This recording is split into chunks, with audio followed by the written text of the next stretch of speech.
When I collapsed at work, my parents never came. My sister even posted, "Family day without tragedy." Days later, still hooked to machines, I got 74 missed calls and a message from my dad, "We need you. Answer now." When the nurse told me my mother said she'd figure out when to visit, I was still hooked to 4 different machines monitoring my heart. It was 2:37 p.m. on a Thursday. I'd been in the ICU for 3 days, 32 years old with a heart attack. My coworkers found me collapsed on the floor of the conference room during a quarterly review meeting. "Your mom sounded busy," the nurse added, adjusting my IV. She had that practiced sympathetic look, "but I'm sure she'll come when she can. Figure out when, not, I'll be right there, not which hospital, not, is he okay? Figure out when to visit." I stared at the ceiling tiles and counted the holes, anything to distract from the monitor beeping next to me and the tube still down my throat, making it hard to swallow. My phone was on the bedside table, 53 unread messages. I hadn't looked at any of them. On day 3, I finally checked Instagram. My sister Melissa had posted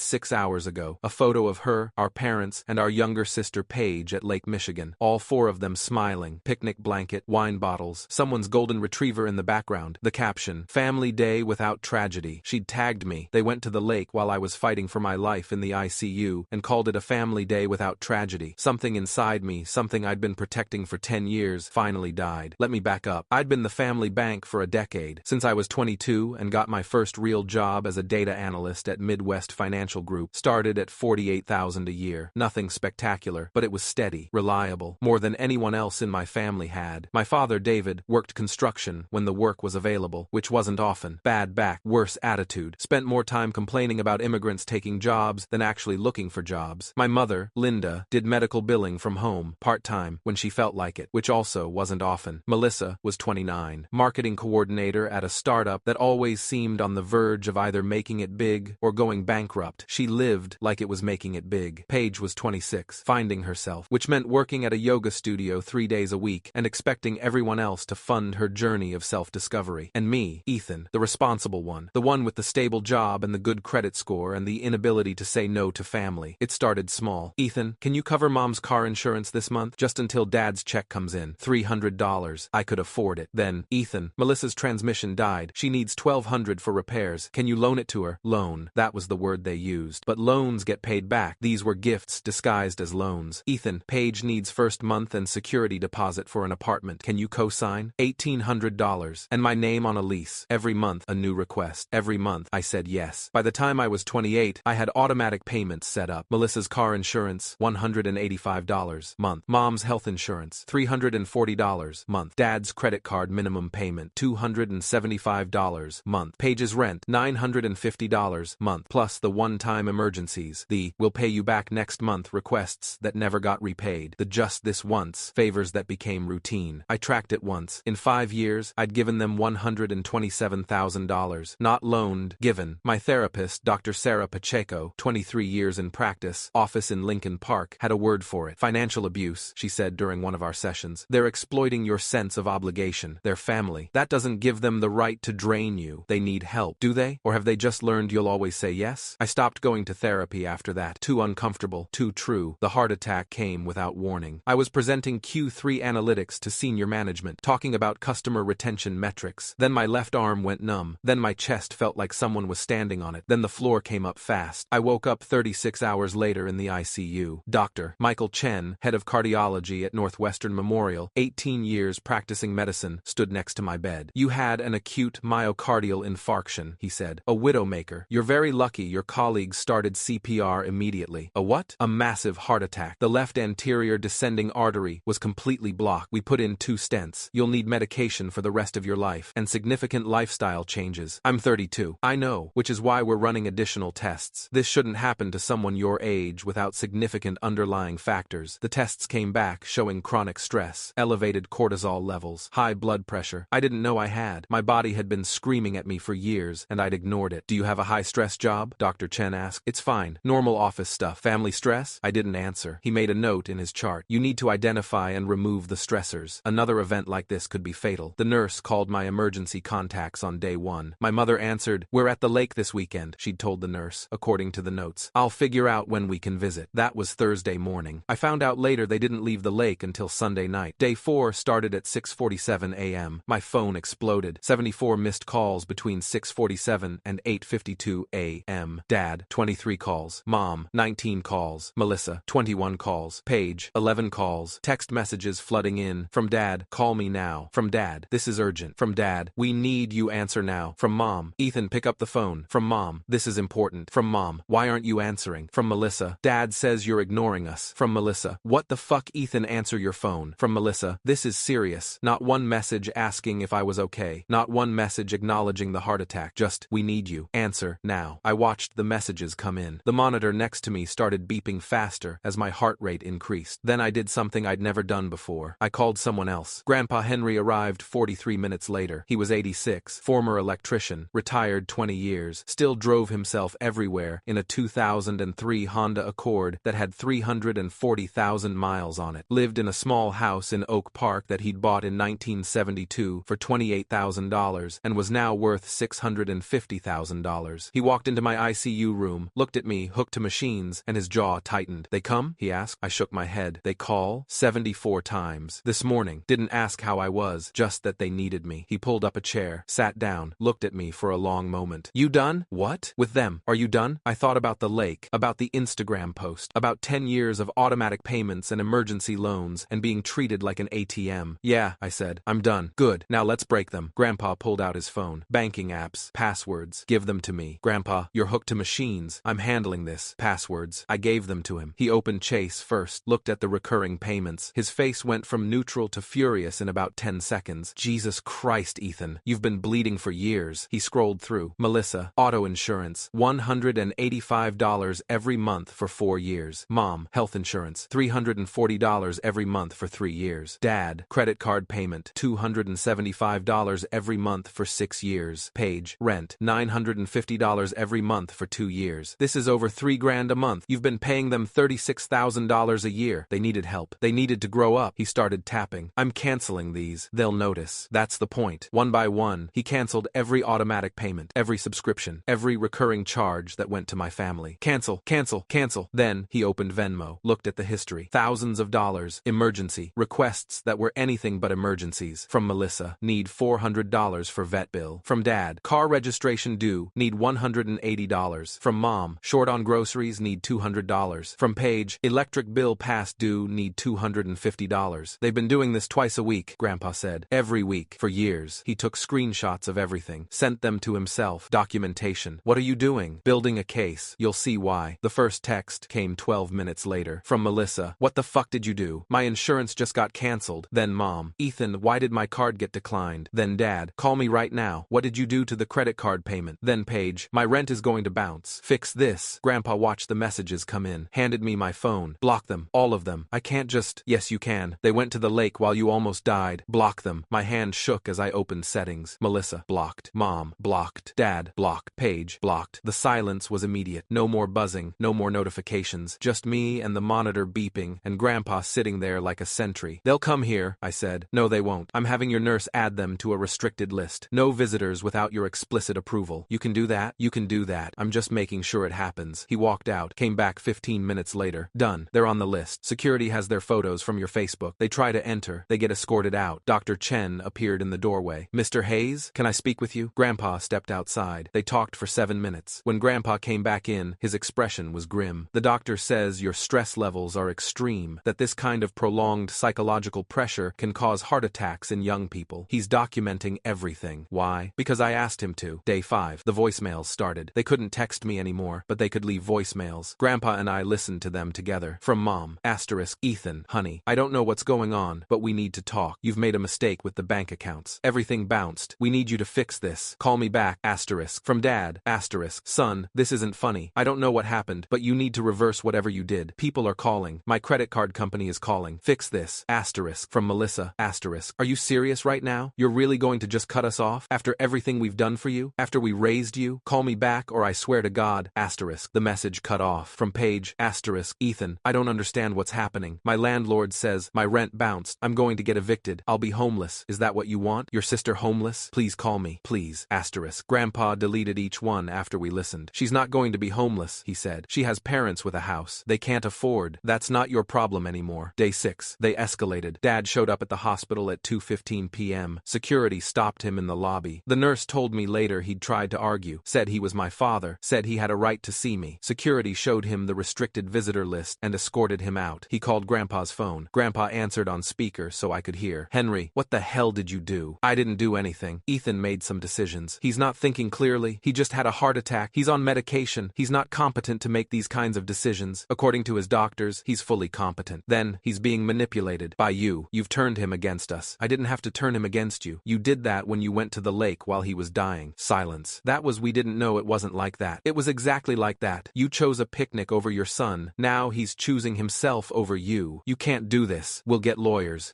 Grandpa hung up. They're going to try something legal, he said. I need to make a call. He stepped out, came back 20 minutes later with a business card. Patricia Morrison, estate attorney, 32 years of practice. She's coming tomorrow. Patricia Morrison arrived on day 7, late 50s, silver hair pulled back, briefcase that probably cost more than my monthly salary. She sat in my hospital room and pulled out a legal pad. Your grandfather explained the situation. I need to hear it from you. I told her everything. The 10 years of payments, the automatic withdrawals, the loans that never got repaid, the lake trip during my heart attack, the Instagram post. She took notes, didn't interrupt. When I finished, she looked up. How much total would you estimate you've given them? At least 127,000, maybe more. And they've repaid? Nothing. Do you have documentation? Grandpa pulled out his phone. Screenshots of every transaction for the last 5 years. Bank statements, Venmo history, everything. Patricia reviewed them. Her expression didn't change, but her pen moved faster. Mr. Hayes, I need to ask you something directly. Do you believe you are of sound mind to make financial and legal decisions? Yes. Have you been coerced or manipulated by your grandfather? No. He's helping me do what I should have done years ago. She made notes. Good. Because what I'm about to tell you is that your family is likely going to attempt to obtain conservatorship over you. What? It's a common tactic. They'll claim you're not competent due to the heart attack and medication. They'll try to gain legal control of your finances and medical decisions. My chest felt tight. The monitor started beeping faster. Breathe, Dr. Chen said from the doorway. He must have been listening. She's right. I've seen it before. Family members trying to control patients who've had medical events. Patricia nodded. Doctor, I need you to provide a written statement of Mr. Hayes's cognitive function and decision-making capacity. I can do that. I'll have it ready in 2 hours. I'll also need statements from nursing staff about his behavior and lucidity. Done. She turned back to me. We're going to file preemptive documentation with the court. Statements from your doctors. Financial records showing the pattern of exploitation. Proof that you're acting rationally and in your own best interest. What if they still file? Then we fight it, and we'll win. But we're going to make sure they can't even get a hearing. Day 8. They filed a petition for emergency conservatorship, filed by David Hayes, Linda Hayes, and Melissa Hayes. The petition claimed I was incapacitated due to heart attack and medication. I was making irrational financial decisions. I was being manipulated by an elderly relative. I was a danger to myself due to mental instability. Patricia had predicted it. She already had our response ready. Filed within 3 hours. Statement from Dr. Chen. Mr. Hayes is fully competent and capable of making medical and financial decisions. Statement from Dr. Pacheco, my therapist. Patient has been under significant financial stress from family members for years. Recent decisions appear healthy and protective. Statement from nurse supervisor Margaret Klein. Patient is alert, oriented, and demonstrating sound judgment. Financial records showing 10 years of exploitation. Copy of the Instagram post from the lake. Patricia filed a counter motion to dismiss the petition as frivolous and malicious. The hearing was set for 3 days later. The night before the hearing, Grandpa came to visit at 8:30 p.m. He looked older than I'd ever seen him, tired. He sat down in the chair next to my bed and was quiet for a long moment. I need to tell you something, he finally said. Something I should have told you years ago. He pulled out an envelope, old, worn at the edges. I've been watching them drain you since you were 22. Every time you helped them, I wrote it down. Every dollar, every favor, every time they took without asking. He opened the envelope, pages of notes, handwritten, dates, amounts, details. Asterisk March 2016. Ethan pays Melissa's car insurance, $185. She promises to take over payments next month. Never does. Asterisk July 2016. Ethan loans Dad $3,200 for emergency dental work. Never repaid. Asterisk October 2017. Ethan co-signs Paige's apartment lease. Ends up paying 14 months of rent when she can't find work. Asterisk page after page. Years of documentation. Grandpa, why? Because I knew this day would come. I knew eventually you'd reach your breaking point, and I knew they'd fight back, so I kept records. This must have taken 10 years. I've been documenting for 10 years. I looked at him. At this old man who'd spent a decade quietly protecting me. There's more, he said. I'm 86. I have a heart condition, atrial fibrillation. I'm on blood thinners. My doctor says I've got maybe 5 good years left if I'm lucky. My throat tightened. My estate is worth about $2.4 million. The house, house, properties I bought in the 70s and 80s, savings, investments. I never showed it off, lived simple, but it's there. Grandpa, your father calls me every month, asks about my plans, wants to know about the will. Melissa visited twice last year, talking about family legacy and making sure everyone's taken care of. They think when I die, they'll split it 4 ways. You, Melissa, Paige, your parents. That's what my old will said. He pulled out another document. Last month, I changed it. Everything goes to you. Every penny, every property. They get nothing. I couldn't breathe. I'm telling you this because tomorrow at the hearing, I'm going to tell them too. Why? Because they need to understand what they lost. They need to see that their greed didn't just cost them you. It cost them everything. The hearing was at 10 a.m. Cook County Courthouse. Judge Barbara Weinstein presiding, 27 years on the bench. I was allowed to attend via video link from the hospital. Dr. Chen was there with me. So was Patricia Morrison. On the other side, my parents, Melissa, and their attorney, some guy named Roger Hartfield, who looked like he'd been practicing law since 1987 and hadn't updated his approach since. Judge Weinstein reviewed the filings, the petition, our response, the documentation. Mr. Hartfield, she said, I've reviewed your petition for conservatorship. What evidence do you have that Mr. Hayes is incapacitated? Your Honor, Mr. Hayes recently suffered a massive heart attack. He's on multiple medications. He's making decisions that are completely out of character, cutting off his family financially, refusing to see them, acting hostile toward people who care about him. Dr. Chen, the judge turned to the video feed. What is your medical opinion of Mr. Hayes's cognitive function? Mr. Hayes is fully competent. The medications he's on don't affect cognition. He's alert, oriented, and demonstrating sound judgment. His decisions are consistent with self-preservation and healthy boundary setting. Dr. Pacheco, Judge Weinstein, looked at another document. You've been treating Mr. Hayes for anxiety. Can you speak to his mental state? My former therapist was on a separate video link. Your Honor, I treated Mr. Hayes for 2 years. His anxiety was directly related to financial exploitation by family members. His recent decisions are the healthiest choices I've seen him make. This is not a man in crisis. This is a man finally protecting himself. The judge turned back to Hartfield. Do you have any medical evidence to support your claim of incapacity? Well, no, but do you have any witnesses to erratic behavior? His own grandfather admits he helped him cancel. His grandfather helped him establish boundaries. That's not evidence of incapacity. Judge Weinstein shuffled papers. Miss Morrison, you've filed quite a bit of documentation about financial exploitation. Do you want to speak to that? Patricia stood. Your Honor, we have 10 years of bank records showing Mr. Hayes has given his family over $127,000. They have repaid zero. When he was hospitalized with a life-threatening heart attack, his family went to a lake and posted about it on social media, tagging him. They didn't visit for 4 days. They only contacted him when automatic payments stopped. This petition is not about concern for Mr. Hayes. It's about regaining access to his money. Judge Weinstein looked at my parents. At Melissa, is that accurate? Did you not visit your son for 4 days after his heart attack? My mother started crying. We didn't know how serious it was. The hospital identified it as a massive heart attack when they called you. What part of that didn't sound serious? We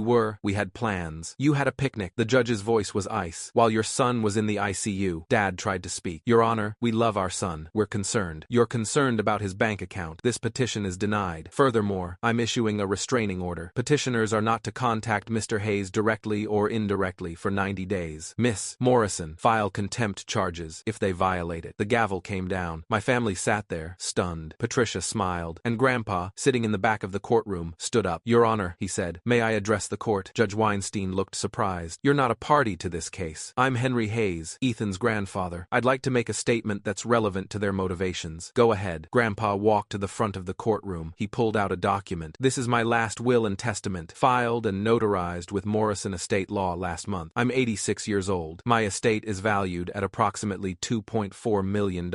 I watched my father's eyes go wide on the video screen. For years, my family assumed they'd inherit this estate. My son David, my daughter-in-law Linda, my granddaughters Melissa and Paige. They've asked about it, hinted at it, made plans around it. Grandpa held up the document. As of last month, they inherit nothing. Everything goes to Ethan. Every property, every dollar, every investment. They get zero. The courtroom went silent. I'm stating this publicly because the court needs to understand why they filed this petition. It's not about Ethan's health. It's about regaining control of his finances so they can continue exploiting him. And it's about trying to influence my estate decisions by proving they're taking care of him. Judge Weinstein leaned forward. Mr. Hayes, are you certain you want to make this statement public? Absolutely. They need to know what their greed cost them. My mother stood up, her face red. You can't do this. That money is family money. It's my money. I earned it. I invested it. I get to decide where it goes. And it's going to the one person in this family who never asked for it. Melissa was screaming now. This is bullshit. We're family. You can't just— The judge banged her gavel. Miss Hayes, sit down, or I'll hold you in contempt. Grandpa turned to face them. You went to the lake while he was dying. You called 74 times when you needed money, not once to check if he was alive. That's who you are. And now, everyone knows it. He walked out of the courtroom. 3 months later, I was released from the hospital with new medications, a cardiac rehab schedule, and a completely different life. Grandpa had moved me into his guest room. Until you're back on your feet. Patricia Morrison helped me dissolve the co-signed lease with Paige, separate my name from every financial obligation to my family, close joint accounts, clean break. My parents tried to reach out twice through cousins. Both times, I ignored it. Melissa sent a 10-page letter about how I'd destroyed the family, about how Grandpa had poisoned me against them, about how I owed them for everything they'd sacrificed, raising me. I threw it away unread after the first page. Paige called from a new number, crying about how she was struggling and needed just a little help. I hung up. Dr. Chen was pleased with my recovery. Your stress levels are way down. Blood pressure is normalizing. This is what happens when you remove toxic stressors. Toxic stressors. That's one way to describe family. Sometimes family is the most toxic thing in our lives. 6 months after the heart attack, Grandpa called me into the living room. We need to talk about the will. Grandpa, I don't want to. Shut up and listen. I'm not dying tomorrow, but I'm 86. We need to have this conversation. He spread documents on the coffee table. Everything's in a trust. You're the sole beneficiary. When I die, you get the house worth about $650,000 now. 3 rental properties in Oak Park worth another $1 million. Investment accounts about $750,000. Total estate value is $2.4 million minus estate taxes. I don't want to talk about this. I know, but you need to understand something. This money isn't about being rich. It's about being free. It's about never having to make yourself small to make other people comfortable. You understand? I nodded. They're going to try to contest the will when I die. Patricia has already prepared for that. You'll win, but it'll be ugly. You ready for that? I don't know. That's honest. Good. 1 year after the heart attack, I was back at work. Different position. They'd moved me to a less stressful department. Lower pressure, better hours. I took the pay cut willingly. I'd started therapy again with a new therapist, Dr. Marcus Webb, 15 years in practice, specializing in family trauma. How are you feeling about the estrangement? He asked during one session. I don't know. Sometimes I feel guilty, like I should reach out, like I'm being cruel. Are you? Oh, I don't think so. But they're my family. Family is supposed to be a source of support, not exploitation. What they did to you wasn't love, it was use. I know, but it's hard. It's supposed to be hard. That's what makes it brave. 18 months after the heart attack, my mother died. Heart attack, same as me. She was 63. Melissa called from yet another new number, left a voicemail. Mom's gone. I know we haven't spoken. I know you hate us, but she's gone. The funeral is Saturday. If you have any decency, you'll come. I listened to it 3 times. Grandpa found me sitting in the kitchen, phone in my hand. You going? He asked. I don't know. You want me to decide for you? No, but I don't know what's right. There's no right answer here, just what you can live with. I went to the funeral, sat in the back, didn't speak to anyone, left before the reception. Melissa tried to approach me in the parking lot. Ethan, wait, don't. She asked about you. At the end, she wanted to see you. Then she should have visited me when I was dying. That's not fair. You're right. It's not fair. Nothing about this is fair. I got in my car and drove away.